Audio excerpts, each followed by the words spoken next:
Halo Sobat Religi, kembali lagi sama aku Vida. Dan kali ini aku tidak sendiri ya, aku ditemani dengan narasumber yang sangat luar biasa sekali. Ada Ibu Andriani Rahmasari SOSI. Halo Ibu, Assalamualaikum. Dari sini sebagai apa nih Ibu? Kalau sebagai penyuluh agama Islam. Penyuluh agama Islam, teman-teman. Jadi segmen kali ini kita akan seru-seru bahas seru yang sangat sekali. Kita akan bahas dilema ijabsah dan ijazah nih Ibu. Tentunya sangat seru sekali ya, dimana kalau kita lihat fenomena zaman sekarang itu kan banyak Gen Z yang lebih memilih mengejar karir dulu nih Bu daripada menikah. Nah, tapi juga di masyarakat ada beberapa yang lebih memilih menikah muda ya Bu daripada sekolah gitu ya Bu. Mungkin bagaimana sih Bu tanggapan Ibu mengenai hal ini? Oke, terima kasih Mbak waktunya. Jadi fenomena ini memang terjadi di tengah masyarakat kita. Ijazah atau ijazah dulu gitu ya. Ada dua pemetaan. Yang pertama adalah biasanya ijazah dulu. Itu bagi mereka yang mungkin dari tingkatan sivitas akademika, ya, para mahasiswa, para apa yang lagi kuliah, sehingga dia harus memperjuangkan karirnya dulu. Ada lagi juga satu segmen yang kemudian harus ijazah dulu, karena mungkin dari tadi terjadi ibarat kalau jalan itu tersandung, jatuh beban, kemudian akhirnya dia MBA itu akhirnya memilih untuk ijazah dulu dari ijazah. Nah, fenomena ini merupakan kembali lagi ke pribadi masing-masing para kaum muda Gen Z terutama, ya. Jadi siapkan diri Anda semuanya, pertama Gen Z, untuk memilih mana dulu yang akan dihukum, ya. Karena kalau menikah itu kan hukumnya macam-macam ya Mbak ya.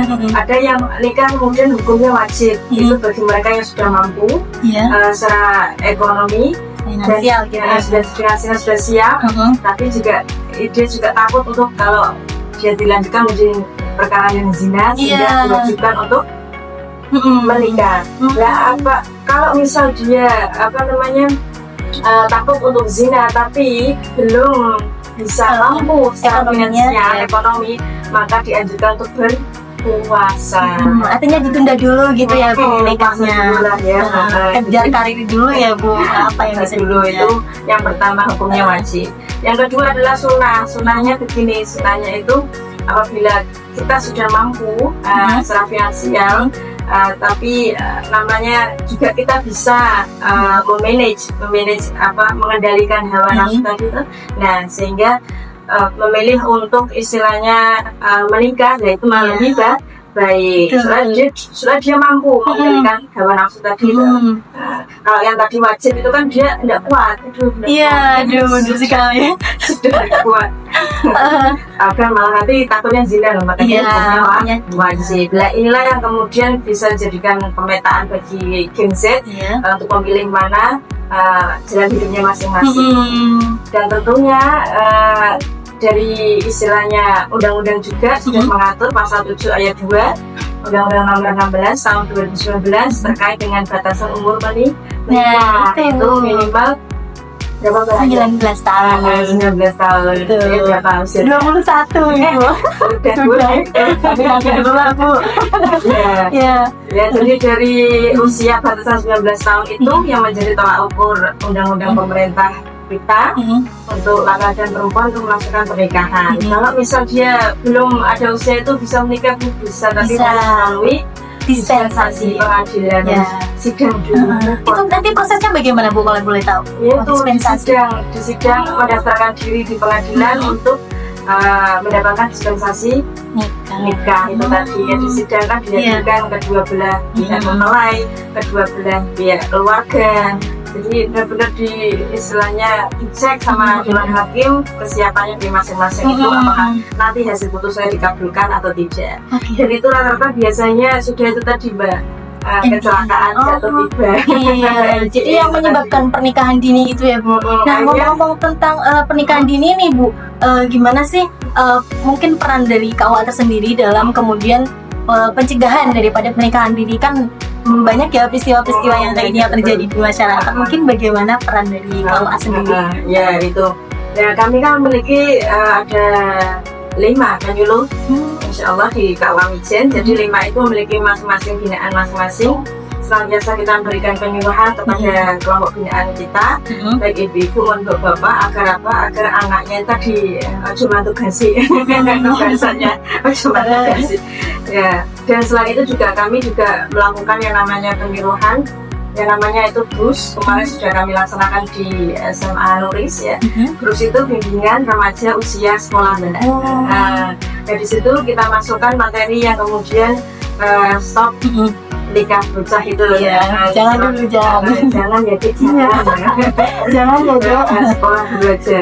Itu kita sosialisasi ke sekolah-sekolah agar para mereka siswa-siswi itu bisa mengetahui, oh ternyata batasannya seperti itu, bahayanya seperti itu, dan dampaknya juga seperti itu. Jadi mereka bisa lebih menambah wawasan dan menambah keilmuan agar bisa menata rasa itu. Oh, jadi seperti itu ya Bu. Banyak banget tugas dari KUA sendiri yang mungkin peran sebagai pencegahan pernikahan dini.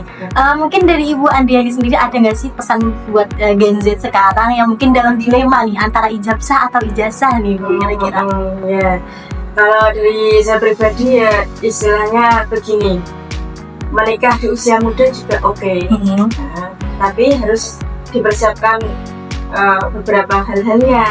Yang pertama, kalau misal sivitas akademika ya memang betul harus selesai dulu kuliahnya S1-nya itu kan. Karena zaman sekarang itu beda dengan zaman dulu. Bahkan zamannya Mbak E sama saya beda. Dulu saya S1 itu sudah bagus, tapi Mbak E S1 sekarang serasa SMA. Iya betul Bu.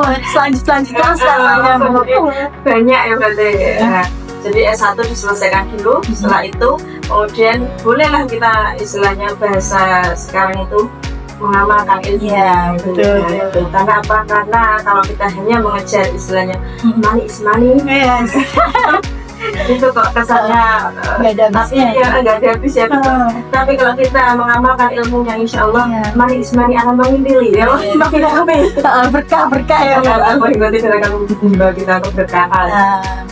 Hal itu juga yang akan otomatis akan meniti tadi itu kuncinya biasanya tuh nyambung cita-cita dan cinta.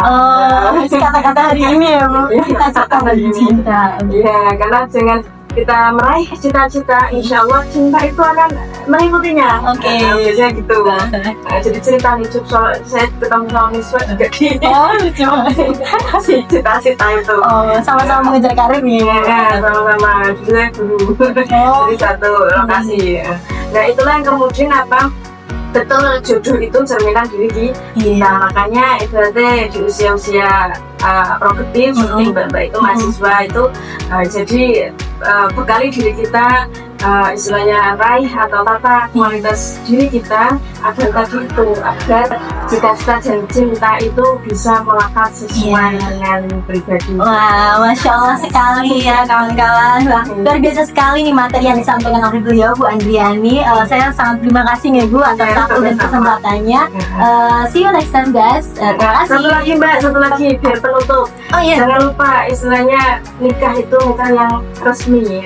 Nikah itu nikah yang resmi. Seperti slogannya aku, kau, dan KUA. Betul. Aku, kau, dan KUA. Jangan lupa ya guys, aku, kau, dan KUA. Kita tutup. Wassalamualaikum warahmatullahi wabarakatuh. Waalaikumsalam warahmatullahi wabarakatuh.